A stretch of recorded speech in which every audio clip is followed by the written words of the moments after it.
Hello fellow builder and welcome back. Today we've got a convertible from Mould King. Now this is not your average convertible. It's the McLaren 650S, set number 27043. This is a sleek looking set and has a solid amount of pieces. Stick around to see how this one measures up. Before we dive into the details, let's quickly check out the other models released alongside the McLaren. First up is the 27040 Porsche 911, which has a nice 381 pieces. Then there's the 27041 Ferrari F8, coming in with 332 pieces. And finally the 27042 Rolls-Royce Dawn, coming in with 385 pieces. If you are interested, I'll leave the links in the description. Alright, the moment you've been waiting for. Let's take an in-depth look at the McLaren 650S. The year was 2014. At the Geneva Motor Show, a new machine rolled onto the stage. It looked like the P1 had a younger sibling. Leaner, sharper, meaner, like it had spent its childhood outrunning lightning. The McLaren 650S had arrived, and it knew exactly how to command a room. But McLaren didn't stop at one jaw-dropping debut.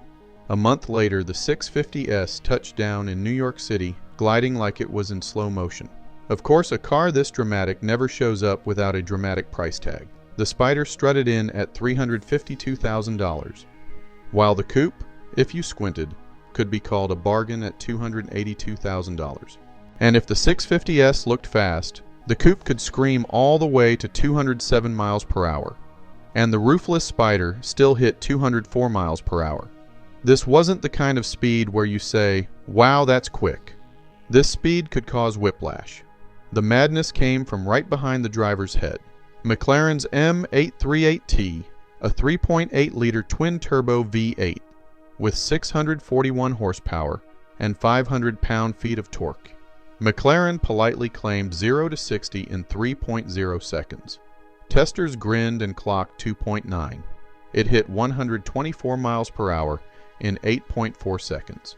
People have sneezed longer than that. All this insanity ran through a 7-speed seamless shift gearbox. The gears didn't shift, they snapped into place with surgical precision. Power shot toward the rear wheels, turning the 650S into a playful yet dangerous predator. And yes, this flash of light is completely street legal. The secret behind the 650S's is the lightweight carbon fiber monocell chassis, light, rigid, and engineered like it belonged on a spacecraft, not the freeway. The coupe weighed just 2,932 pounds dry. The Spider, even with a folding roof, came in at 3,236. It generated 24% more downforce at 150 miles per hour, with 40% more upfront thanks to its P1-inspired face. The suspension stiffened to keep up with the aerodynamic grip. And while McLaren stayed quiet about production numbers, most experts estimate somewhere between 2,700 and 3,100 units ever made.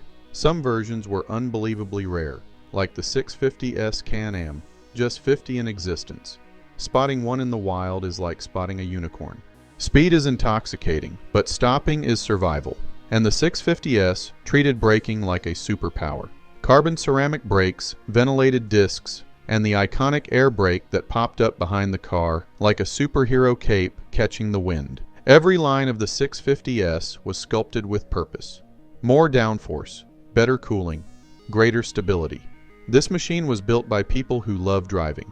And yet, despite all this brilliance, the 650S lived in a strange shadow. Sandwiched between the mighty P1 and the revolutionary 720S, it was the middle child of McLaren's supercar lineup, a masterpiece that arrived quietly between two icons that hogged the spotlight. But make no mistake, the 650S was no ordinary supercar. It blended everyday usability with race car fury wrapped in engineering. It was quick, rare, beautiful, violent, civilized, and breathtaking all at once. If you know any other cool facts about the McLaren 650S, feel free to drop them in the comments.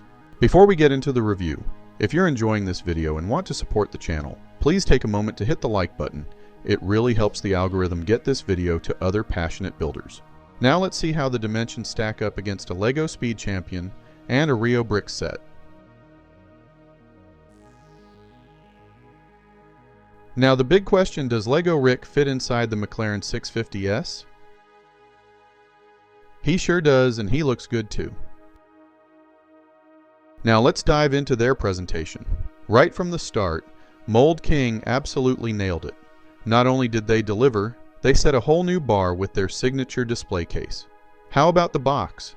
Embossed and gorgeous, packed with visuals. And the instructions? Small but mighty, printed on high-quality paper with crisp details, all wrapped up in a compact form that tucks perfectly into the packaging. Now let's talk design. Did Mould King actually capture the McLaren 650S? Well, considering you rarely spot a real McLaren in the wild, and when you do, everyone on the road collectively stares, I think Mould King pulled it off nicely. The 650S in brick form looks sharp, feels solid, and definitely brings those supercar vibes. Stickers? Only a few, and they actually add to the look instead of overwhelming it. As for difficulty, I'd call this a 3 out of 10, and value-wise, this thing is typically around $20, which puts it at roughly 5.6 cents per piece for a 352-piece supercar. If you want to check it out yourself, I'll drop the link in the description. Alright, let's talk about the pieces. No need to go too deep here. I think Mould King has their brick game dialed in. The pieces are high quality, they snap together cleanly, and they feel sturdy in your hands. In short, they make the whole build experience fun. As for where to snag these Speed Champion-sized Mould King mini cars, you've got several options. It's available on plenty of sites, including Amazon and Barware. I've personally ordered from both and had great experiences each time. Just keep the trade-offs in mind. For Amazon, they have faster shipping, but usually higher prices, while Barware has awesome prices, but don't forget shipping, handling, and expect a 2 to 3 week delivery window. Just use your best judgment when shopping online. Now let's talk entertainment value. The McLaren 650S might look compact, but don't let that fool you. This little beast packs plenty of pieces and delivers an enjoyable build. The white and black color combo looks super slick, especially paired with that new windshield design. And there are a few clever connections sprinkled in to keep things interesting. You'll run into a handful of one-stud connections, but it holds together nicely. As for functionality, this set doesn't include moving parts, and in true Mould King fashion, they've thrown in a few brightly colored internal pieces that get covered up later. I don't know about you, but those little pops of color always make the process more enjoyable for me. As for my overall rating of this Mould King set, I'd give the McLaren 650S a 4.5 out of 5 stars. This is an enjoyable build and a cool looking set. Fellow builder, I hope you enjoyed this Mould King review. And if you've stayed this long, consider subscribing and maybe share this video. Also check out the other videos on Ricksburg's main page. Thank you, and until next time, keep building.